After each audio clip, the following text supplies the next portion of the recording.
The beekeeping industry has been one of the fastest growing subsectors in agriculture in Jamaica. The country's climate and wide variety of pollen-producing plant species give Jamaica's honey its unique flavour and provide excellent opportunities for commercial beekeeping, not only for the local market, but also for export. Honey in Jamaica is not only produced by big companies, it can also be found in a backyard of your neighbour anywhere across the island. For this episode, we're going to visit a home of our subscriber who has kindly agreed to share the story about beekeeping in Jamaica.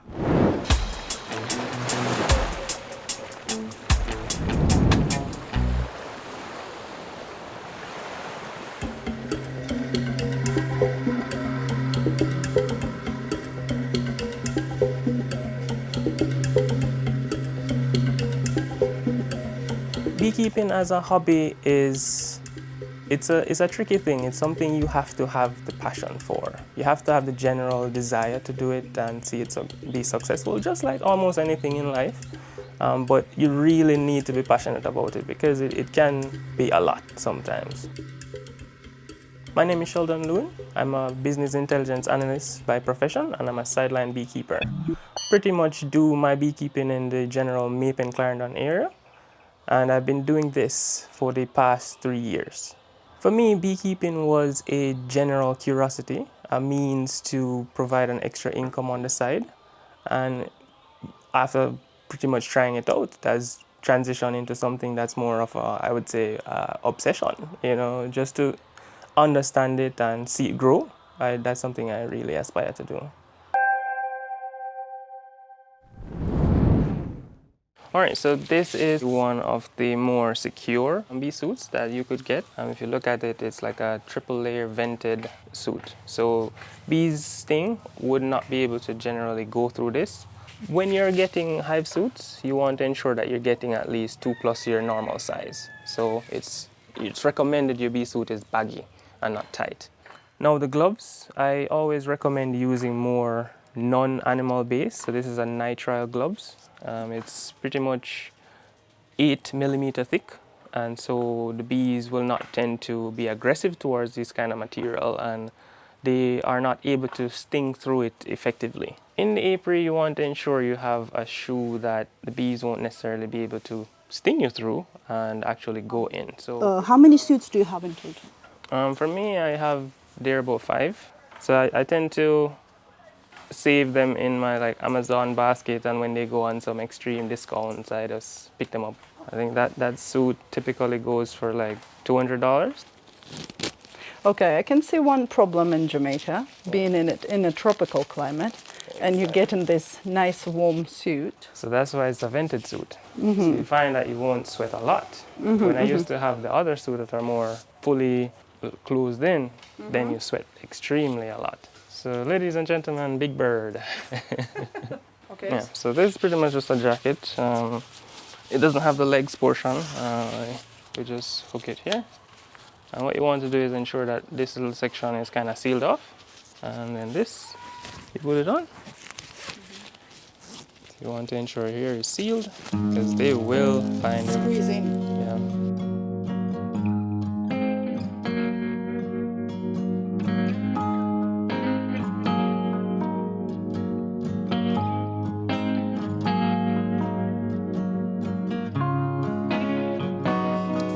So my humble backyard where my brother does some goat rearing. So he has a few goats. And then to the extreme back, that is where I have these bees. So for convenience, when I'm using the hive tool, I don't want to misplace it in the apiary. So when I'm not using it, I tend to just hook it on to my suit. So these little pockets here, I put in a magnet. And pretty much every one of my suits have it, so I can just rest the hive tool there. That's for convenience. Convenience. Yeah. For us beekeepers, one of the best things we can have when we're doing hive inspection is smoke. And why we use smoke is really to mimic a forest fire. So in nature, when there's forest fire, the first thing bees do is they will try to grab as much food as they can to exit the area. And so when we use smoke, it serves a purpose of disguise. So we're robbers, we're honey robbers as beekeepers. So we're going into the hive to probably manipulate and so forth. When we enter those hives and we disturb the bees, they release this pheromone that it referred to as the alarm pheromone. And so the smoke, when we puff a bunch of smoke on the hive, it disguises that pheromone. And so you might not find that more aggression or defensive mechanism from the bees when we utilize smoke. So this is pretty much the smoker. Has a bellow on it that will pump here from the bottom segment of it up, and so that will keep the fire or the flame charged at the bottom as you add more fuel to the top. Okay. All right, so for today we're just going to use some simple cardboard. Papers, yeah. So we just start the base good. If we don't start the base good, it's going to probably out a lot on us. So we just plug that in and we just have it go like that. And we'll do that for a little while to ensure that the fire is going well. So you see the bellow, it pumps the air and it fuels the fire. Right? And then from there, you can just add a little bit more. So we're just going to use these paper for now. And we just pump.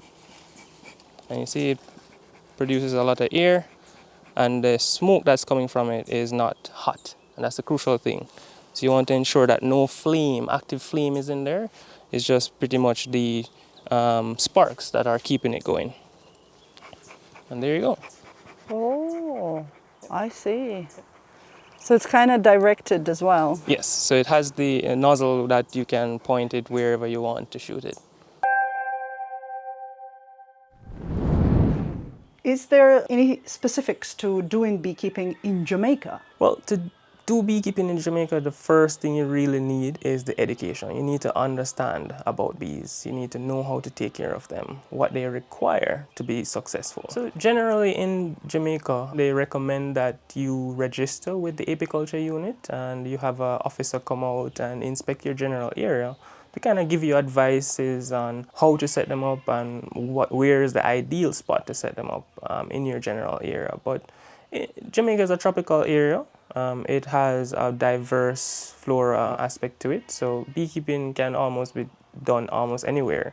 Not recommended for high or close residential areas, but if you have that land space and the vegetation around, it can work. Yeah. So what do your relatives think about a beehive and bee farm? So when I wanted to start, they were a little bit skeptical. Mostly the fear. A lot of them weren't sure of if they're allergic to bees and what it was like to get sting. So that was where the main pushback was. But for me, what I ensured to do was everybody in the household has a veil. You know, even my neighbors, I ensure to get every single one of them a veil to wear. If I'm going into the hive that particular day where I know I might be going in one of the more aggressive hives, I ensure to tell my neighbors. So anybody that's close to me, I just let them know and I say, be careful, wear your veil. Yeah, so pretty much those are kind of like the precautions I take to just be a mindful citizen, essentially. So what do neighbors get as a return for their suffering? So what I tend to do is I sweeten them up a little bit. So I'll give them a bottle of honey. Anytime I harvest, I ensure that they get a bottle of honey. And they also help me as well, because they will, if they know anybody that wants honey, they'll come to me and they say, Sheldon, somebody needs a honey, can I get a bottle to sell them? And I'll just provide them, and it's an additional marketing tool, you know?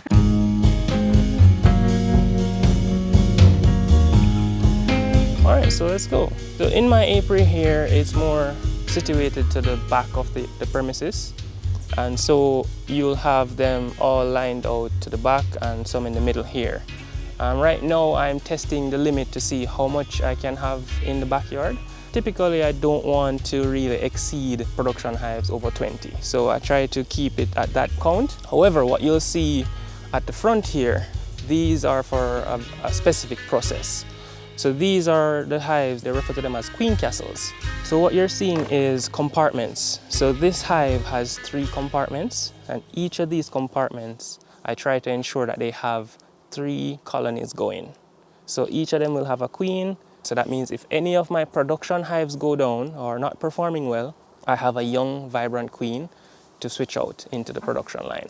So that's the purpose of these. Right now you're seeing quite a bit of activity from them, and what is happening is because there's actually a flow going on right now. So there's a tree, in Jamaica we call it quick stick or grow stick. So that's currently blooming right now. So you're gonna see a lot of activity throughout today for these bees, right? My area is kind of an area that has a mix. You know, it's pretty much a urban area where you'll have a lot of properties and stuff. In those properties, people will always have their typical ackee trees, their mango trees, their breadfruit trees, you know. And so this area consists mostly of those vegetation, those fruity trees.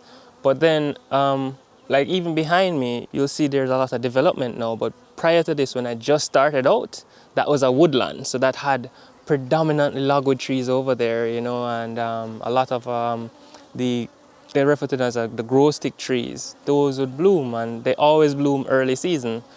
So that's kind of my apiary area, what it provides, early season honey. When you have your apiary, you want to ensure that there's a reliable source of water. So if you focus here, I actually set up a little water trough. Because you want to make sure your bees are drinking from here, not from someone's pool with chlorine. Exactly. So I pretty much just set this up. It's gonna have a little bit of chlorine in there, but the thing is, it settles with the algae and all of that over time. And so I only refill it like on a sunny day like today. This will probably get dried up by the evening, so I would need to refill it. So I'll just turn on that tap and it fills it from those little tubes. Yeah, so I try to provide the water source as close as possible. Give them less work to find water.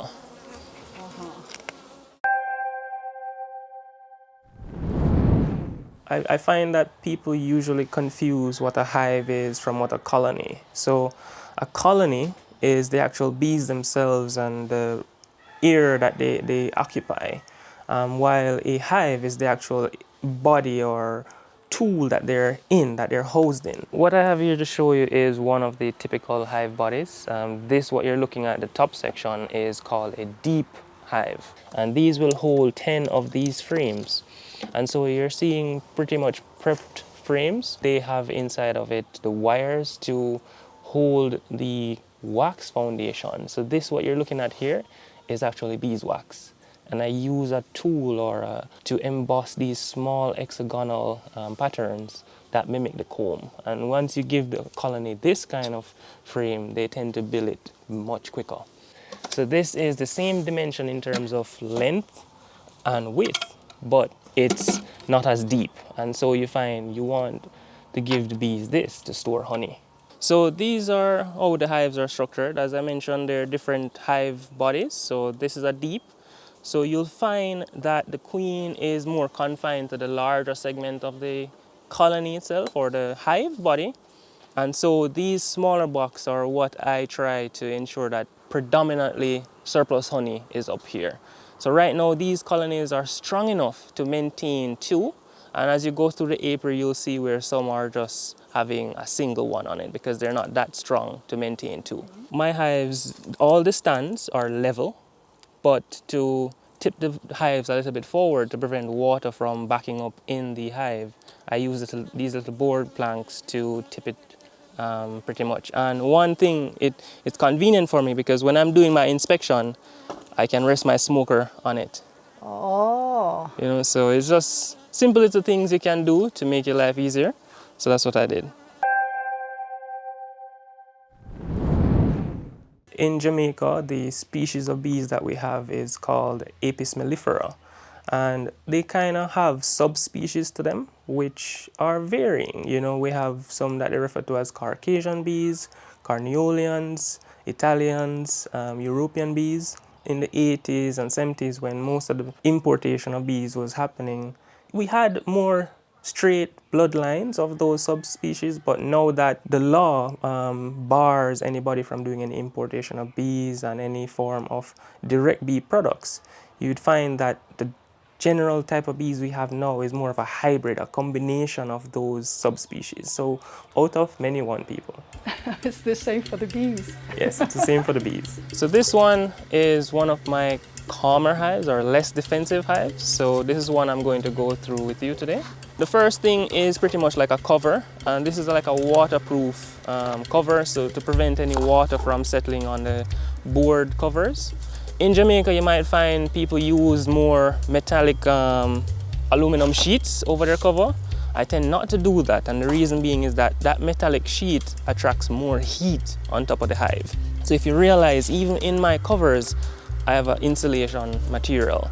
So this prevents the buildup of heat from the top section of the hive. Now, bees react to vibration, and so the gentler you can be, the less aggressive they will be to you. As I mentioned, there are frames in this colony that the bees will build comb on. So taking out this frame, you'll see a little bit of comb here. And in that comb, I don't know if you can see the little brown liquid or glistening thing in there. That's the actual nectar that is being cured to turn honey. And those little bees that are on it, those are all worker bees. Typically in the hive, you'll find 3 variations of bees. One, you'll find a queen bee, and the queen bee is responsible for pretty much the prolonging of the colony. So she's doing the laying of new generations. And then you'll have the worker bees, which are the other female type bees. They are really the caretakers of the hive. So they do every general thing. And then the last bee that you'll find in the apiary is the drones. These are the male bees. For them, their life cycle is just to eat, sleep, and go out, and when there's some form of virgin queen to get mated with. And that's pretty much it. And once there's low food resource, those drones are kicked out. You know, so they serve no other purpose than just to go out and mate with a virgin queen. At least 80% of the colony is female bees. I don't know if you see this fat boy here. Let's see if I can pick him up for you. This fat bee is actually a drone. See, there's a difference between them and the worker. So let me see if I can take up a worker. The workers are a little bit more elusive. The difference, it flew away. So this is the queen excluder. It will allow us to confine the queen to a specific area in the hive. Her abdomen and head, or her thorax I should say, is a little bit too large to pass through this. So she won't be able to make it up. Unless we as beekeepers damage this equipment, they won't pass. So this hive tool is crucial, guys. You need something to pry apart the frames and lift it out so that you can move out the frames without squashing any bees. So these are all worker bees. You might find a few fat boys running around. In this frame, you won't find cap brood, you'll find actual larvae and eggs. So if you look, I don't know if the camera is able to see down in the cells, but they're actually small little white grubbers a little bit farther in there. So those are the larvae that they've hatched from an egg, all right? Did you have a fear first when you just started? I must say I did.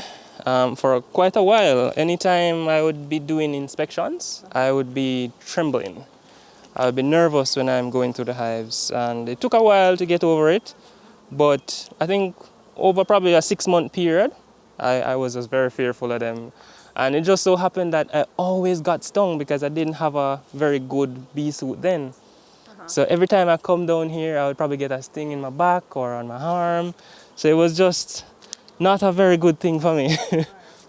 So in these hives, as I mentioned, these are queen castles. So they have 3 compartments that will house 3 colonies. 3 small colonies, you know. I will manage them to ensure that they don't grow too big. How do they get in and get out? So each segment have an opening. So these 2 has an opening here, and the opening for the center is around the other side. So these are all brood frames. So the bees will store and rear their young in it. So you'll see nectar in the top section, and in the middle portions of it you'll see brood, the cap brood. I think this one is a nice caramel looking one. So let's see if you can see the queen on this frame. There she is. Oh, she's a little bigger. So she's longer, Longer, in yeah. terms of her abdomen, pretty Yes. much. Wow, but to see her among all the other bees, Yeah, whoa. it takes a while. Sometimes it can be hard to see. I cannot imagine you could, see, I mean, unless you pointed your finger, I would have never ever seen. noticed. Yeah. Over time of doing beekeeping, you'll get a good eye for them, you know.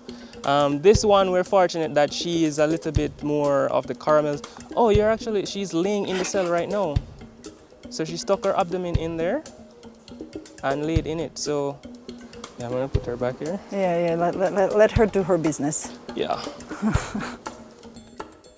Bees will forage a 5-mile radius, up to a 5-mile radius from their location, the colony location. Just think about this as the center of a circle, and 5 miles around this area, that's where the bees will go to find food. So they'll scour that area, look for the closest or nearest flowering plant, check it out. Once there's a food supply there, they'll come back to the hive and they'll do this little wobble dance, you know, to give the other bees or the other foragers the coordinates to where they found the food. And so more bees will exit the hive to go to that food source that one forager found. And that's kind of how they do it. You know, once somebody finds the food, come back, they tell the hive, and more go out to forage as much as they can from that source. How I started out in beekeeping is just really, as I mentioned before, it's really curiosity. And I went to the school of YouTube, Google, you know, just watching a lot of videos. Most of the videos that were available was more aligned to the temperate areas in North America, Canada. And so when I was doing it, I really just had to experiment with the few colonies that I had, see what worked for me, what I can tweak, what I can improve. And that's what I've been doing for the past 3 years, just try new things and learn from the mistakes. And you're gonna make mistakes, nobody's perfect, but you just try until you're successful in seeing improvement and productivity. How easy is it to do all of these things in Jamaica? Because you need some sort of equipment. Where do you get that? You can find your equipment at most of the large hardware stores. What you can also do is check with the apiculture unit, because they kind of have a catalog of different suppliers for different equipment.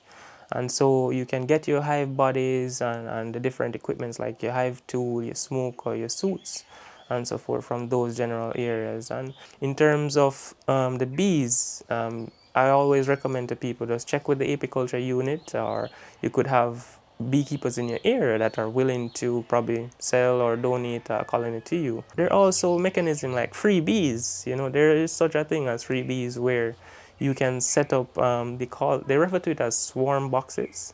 It's just a general hive body, and you put a lure in there, which surprisingly, lemongrass oil, it's similar to the scent of a queen. And so when you use it as a bait or a lure or a box, it might attract swarms that are looking for a home. Those are kind of the ways you can get bees. In beekeeping, it's not just about learning about the bees. You need to have other technical skills as well, and a little bit more soft skills. So you need to understand when trees are going to be blooming. So you need to ensure that adequate forages are in the area. Almost any fruit tree you can think of, they will provide some form of nectaring or pollen source for the bees. But what you as the beekeeper have to do is to study when these trees go into flower. And that will kind of help you to plan and prepare for what we refer to as the nectar flow. So you just want to look for any fruiting tree, and Jamaica has an abundance of fruiting trees. Any area that has those fruiting trees, you can set up your apiary there. The main focus of the apiary operation is really to produce good quality honey. And so we have our 2 products here. We sell them at 2 different bottle sizes. This is the 750 ml and this is the 475 ml. And the price for this large one here is, I sell mine for 3,000 and this smaller bottle is for 2,000. One of the other premium products you can get from the hive is bee pollen. What it is, it's essentially like a supplement, similar to how you take your multivitamins. You can take it like that, a spoon a day. If you want to add it in your porridge, your salad, even your meal, you just sprinkle a few over it and have it. Each plant provides a different flavor or a different aspect of nectar. And so when that becomes cured into honey, it provides a different flavor. So in different variations of the season, like early January, February, you'll find that the nectar will be a little bit lighter in color, smoother in texture. As you progress throughout the year and you reach more summer and closer to the end of the year, the shade of the honey tends to get darker because of some of the plants that they might forage from.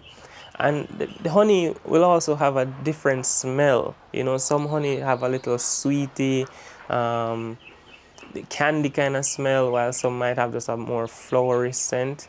And these are because of the different type of plants. And so foraging or harvesting honey from the bees throughout different times of the year, you will get different variations of honey. That's just one of the key products. You're gonna see a lot of things on this frame.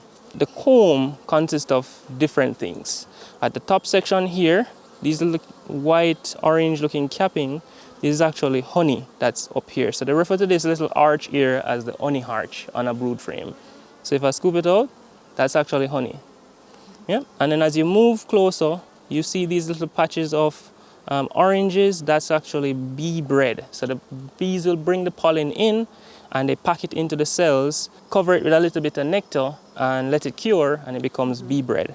And then these little orange caps now, these are what are holding young bees. So under these little caps are actually pupa developing as bees. Now, one crucial thing you might be seeing on most of my hives is these little mechanisms. So these are my pollen traps. So they can be removed from the hive by just screwing these little clips here. When the bees are going through these little rings, it scrapes the pollen off their legs and drops in the basket. And all I would do is just come, collect the basket and store the pollen in the freezer. And then when I'm ready, I can dry it and utilize it when I need it. People who are vegans and vegetarians, they're saying that this is a very unfair treatment of bees and that we are, because we're stealing their honey, and it is directly what's happening. Yeah. What is your thought on this? So honey and almost any product of the bees, but mainly the ones that we consume, the honey and the bee pollen, these are things we are really taking what the bees are storing for hard times. And so as beekeepers, what we try to do is ensure that we provide them with enough that they need. So what we take from them is really surplus. So that's why when we design the hive, you will have a section that's just brood, that they will always store honey in that brood segment. You know, there's 10 frame in the brood. The bees don't generally lay on all of those 10 frame. They'll have a frame that's just full of honey. They'll have a frame that's full of pollen. So all of that in the brood segment is for them. This is probably what can differentiate organic farm from commercial farm. But where do you get the honey from? Not from these ones. No, so I don't take honey from below here. You could literally put this in the extracting tank and uncap this area and spin it out and you can get that honey. But my practice is to leave whatever is in the brood for the bees. I'm only taking the surplus that they put into the super. That's my practice. Whenever things start blooming, we'll wait until it's all capped off. If you recall how, let's see, I think this one could probably give you a representation of what we're trying to achieve. Not filled in a lot, but a frame like this, if you see it's filled from left to right, top to bottom with nectar. When the frame is completely looking like this, or probably they're about 70% of all capped on this frame, that's when I would take the honey from them. And it just means that the honey that's coming from a frame that's of that description would mean that it has a lesser water moisture content, essentially, and that's better grade honey. You know, you don't want your honey to have moisture content above 19%, because that can easily ferment. Why isn't Jamaica one of the leaders in production of honey and all the other products from beekeeping? For Jamaica, I think it's really the lack of research and investment in those products. People that you find do beekeeping are not necessarily persons who have a lot of or high in capital, you know. Also, you might find that the distribution of these products might be where it's lacking as well, because when it comes to designing these products or branding these products, no education is there by the consumer. Distributing it for a company might be very difficult and costly. So I would say Jamaica has one of the better classes of honey. How we tend to grade our honey is by going through the Bureau of Standards. You know, you'll bring in your samples, they'll do the necessary testing, and they'll provide you with the general analytics and information that they find in it, and they'll actually grade it. So you will have honey that are varying in grades. You have grade A, grade B, and these honey you find might be used in different purposes. You know, more high quality honey is sought after to use in just consumption, while some other products, lower grade, might be used in more bakery sense, you know, to make bakery products and stuff like that, you know.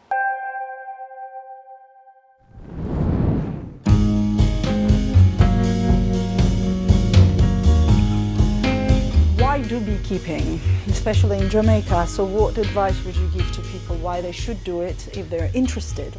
Beekeeping can be a very lucrative activity that you can undertake. It is something that you don't necessarily need to spend 7 days of the week looking after them. They're really just creatures that if you leave them alone and let them do their thing, let bees be bees, they will be very productive.